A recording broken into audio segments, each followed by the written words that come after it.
সবার আগে আপনাকে ধন্যবাদ জানাচ্ছি।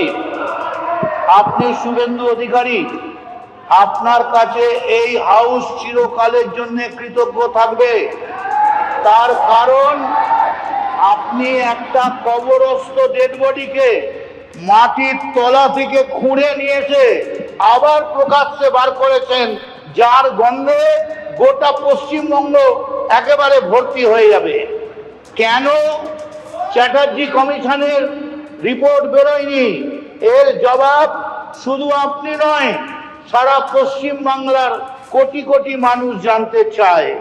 এবং যখন আপনি তুলেছেন, আপনি হোয়াইট পেপার বার করুন।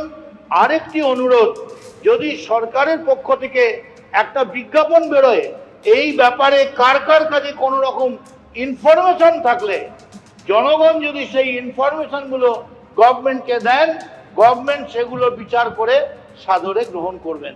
আমরা চাই বিচার হোক, কারণ আমিও সাক্ষ্য দিয়েছিলাম, আমিও জানতে পারলাম না আমার বিচার